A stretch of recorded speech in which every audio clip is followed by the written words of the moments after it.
Ayan, so magandang araw mga kababayan, and this is Divine PH, and ngayong araw po, may mga ika-clarify lang po tayong mga bagay-bagay na alam niyo naman po, itong mga kritiko ni President Bongbong Marcos or itong mga didilis, mahilig gumawa ng script sa kanyang mga issues na hindi naman po nila alam.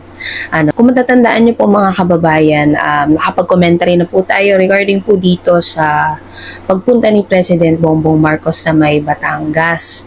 Bali, isa nga po sa mga ugong-ugong or nakikita natin sa social media na kinikriticize si President Bongbong Marcos regarding po dito sa housing kit na ipinamahagi po sa mga nasalanta ng Bagyong Christine at Bagyong Leon. Bali, magkasunod kasi yung bagyo na yan So, ito mga kababayan, hindi ko alam kasi kung aware ba sila or nagbabasa ba silang mabuti, no? Bali, bago ko i-clarify ito, kung matatandaan nyo po sa previous video natin, nabanggit ko na doon na si President Bongbong Marcos, kumbaga, yung mga inatasan niya na mga re-responde, yung mga local government units, pati na rin po yung iba't ibang ahensya ng pamahalaan na nagtulong-tulong po para maipamigay yung mga pangangailangan ng mga nasalanta, like yung mga food packs, yung mga kinakailangan, yung mga basic po na kinakailangan nila, and even the rescue. And then,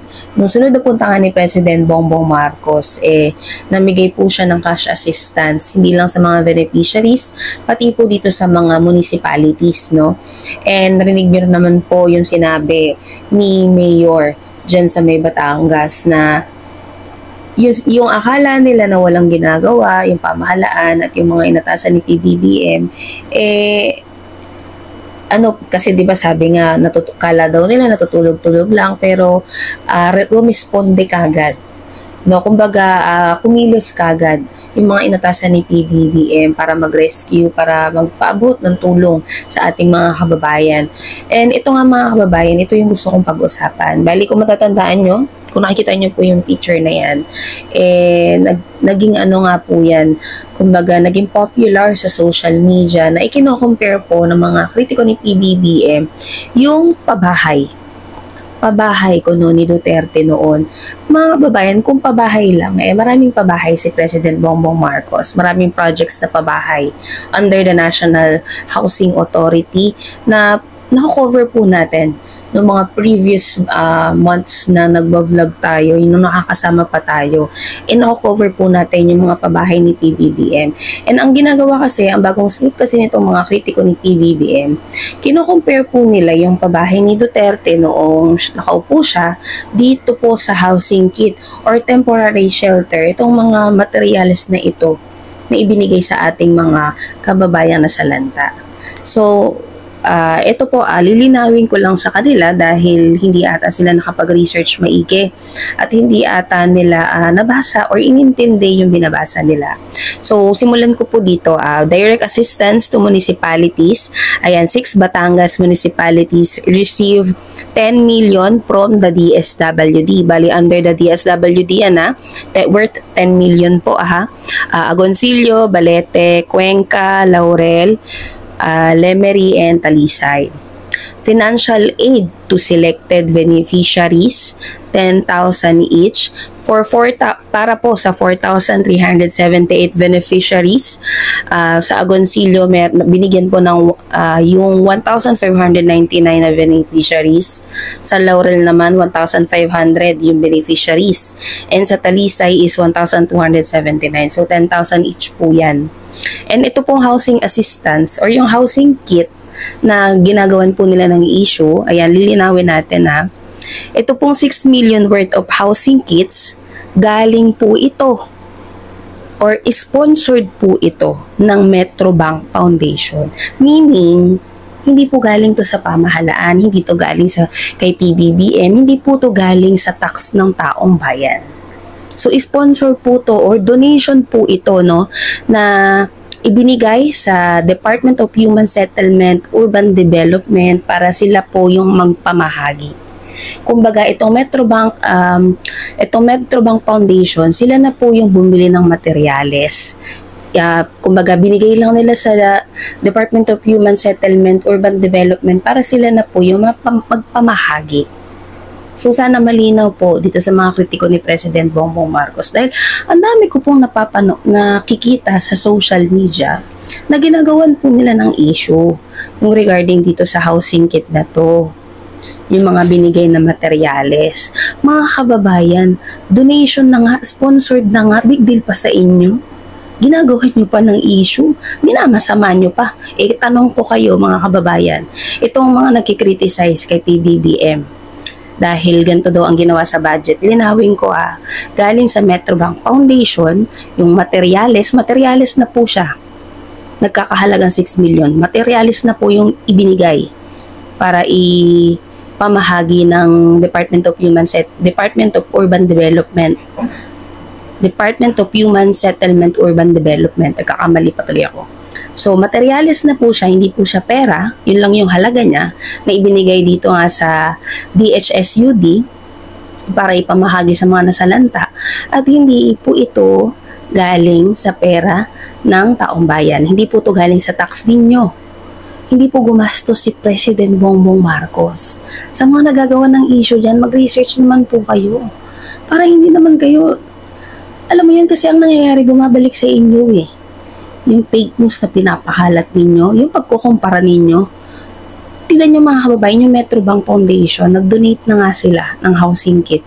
Tas nabash pa. Kumbaga nagmagandang loob na nga sila. Sila pa yung masama. Tas dinadamay pa si President Bongbong Marcos. Dinadamay pa yung mga local government or local leaders na namumuno kasi sasabihin na ay kinurap kaya ganito lang yung binigay. Sabi pa nga, may isa pa akong nabasa na may idol daw ata kasi daw parang titirahan daw ng maliit na tao lang. O kaya parang pang-aso lang daw yung mga materyales na binigay. Dapat dun kayo nagreklamo sa nag-donate.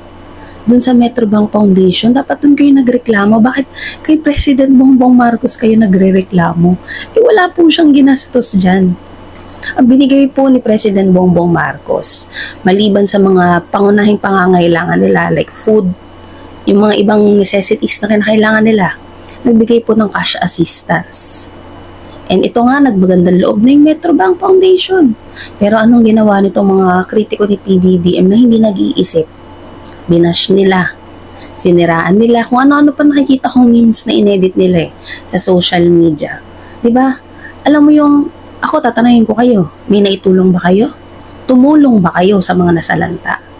Alam mo yung, kung sino pa yung mga walang naitutulong, sila pa yung malakas mang Alaska, malakas manira, malakas gumawa ng fake news. Diba? Hindi ba kayo nahihiya sa mga tumutulong, sa mga nagdo-donate, na walang hinihintay na kapalit, nagdo-donate, nagbibigay, tumutulong, tas kayo may nasasabi pa.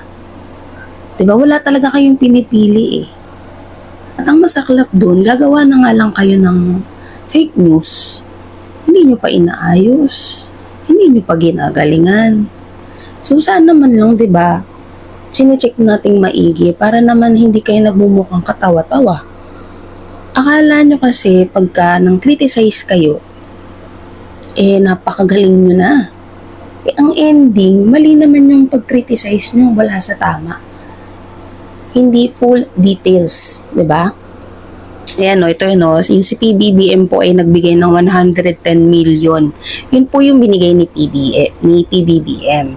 Nearly 110 million aid to Christian victims in Batangas. Yun po yung sinabi ko kanina. Inisa-isa ko lang para at least baka sabihin nyo na naman, diba?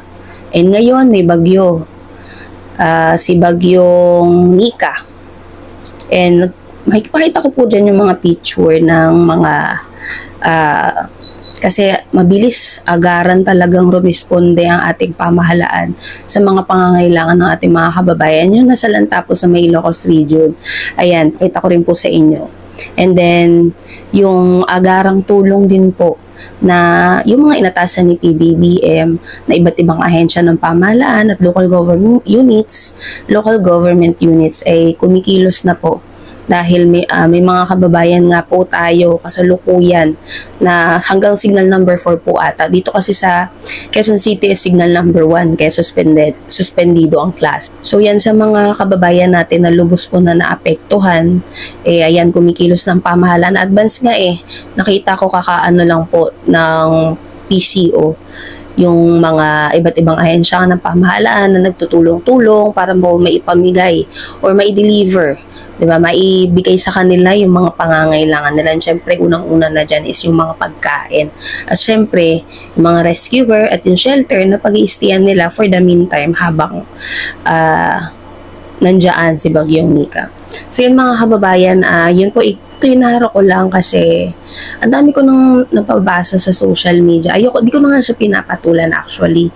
Kasi ang nangyayari pag pinatulan mo pa, sila yung kikita sa akin.